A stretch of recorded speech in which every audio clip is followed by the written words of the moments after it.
Today, I'm going to turn into a full-on boomer and discuss how much easier it is for someone to get into Kingdom Hearts, and more importantly, discuss the main reason as to why that is the case. That reason is how many different consoles were required for a Kingdom Hearts fan to own back in, let's say, 2012 to play all of the Kingdom Hearts games. Kingdom Hearts 1 was originally released back in 2002 on the PlayStation 2. Then we got Kingdom Hearts Chain of Memories, which was released on the Game Boy Advance 2 years later. Then we got Kingdom Hearts 2 on the PlayStation 2 back in 2005, and this is still not that bad, right? We're just getting started though. So finally in 2007 or 2008, Kingdom Hearts Chain of Memories was made, which is a remake of Kingdom Hearts Chain of Memories, and this time this was released on the PlayStation 2. Sounds good so far, right? Meaning that at least from that point on, you could play 1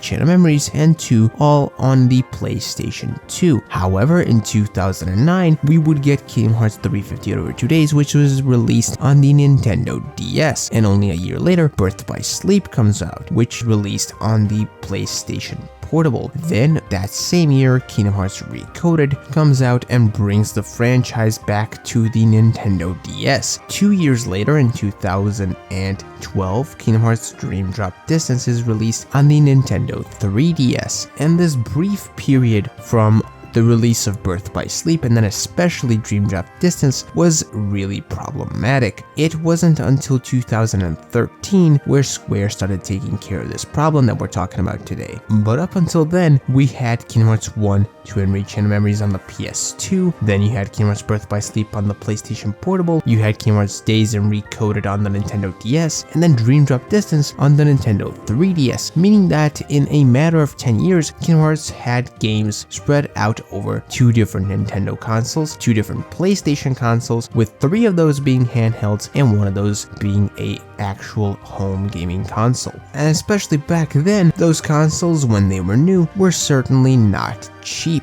And like I said, most of these were handheld consoles, so it wasn't the proper AAA experience you would get on an actual home gaming console. Things started getting better in 2013 when Square Enix released Kingdom Hearts 1.5 Remix on the PlayStation 3, which consisted of Kingdom Hearts 1 Final Mix, Kingdom Hearts Chain of Memories, and the cutscenes for Kingdom Hearts 358 Over 2 Days. And then a year later, we also, for the PlayStation 3, got Kingdom Hearts 2.5 HD Remix, which consisted of Kingdom Hearts 2 Final Mix, Kingdom Hearts Birth by Sleep Final Mix, and the cutscenes for Kingdom Hearts Recoded. And while that was a step in the right direction, it wasn't until 2017 when the PlayStation 4 finally got Kingdom Hearts 1.5 plus 2.5, as well as Kingdom Hearts 2.8, and 2.8 being the collection that included an HD version of Kingdom Hearts Dream Drop Distance, which was the Nintendo 3DS game that we talked about earlier, as well as Kingdom Hearts 0.2 Birth by Sleep, and another batch of cutscenes or a movie known as Kingdom Hearts Key Back Cover. With then of course Kingdom Hearts 3 releasing on the PlayStation 4 in 2019.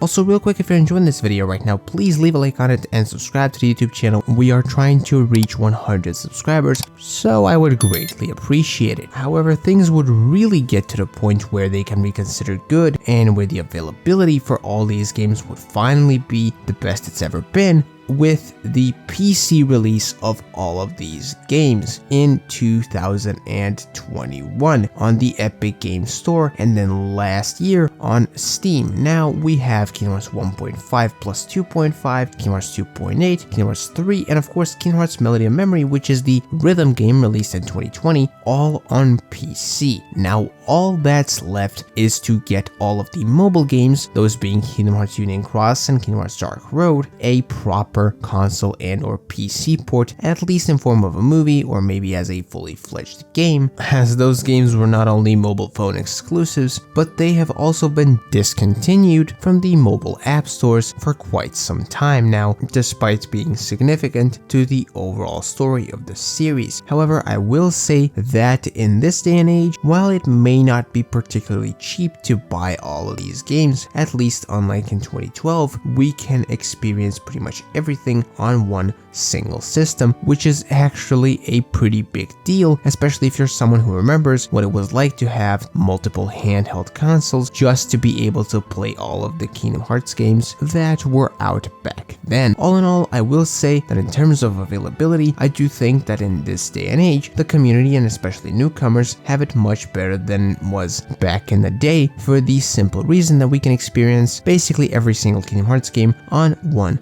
system, whether it be PlayStation, PC, or Xbox, and in my opinion that is something that all of us can be really happy about and not take it for granted. And with that said, I want to thank you for watching this video. Leave your thoughts and opinions on this topic in the comments down below. Until the next video stream, bye bye.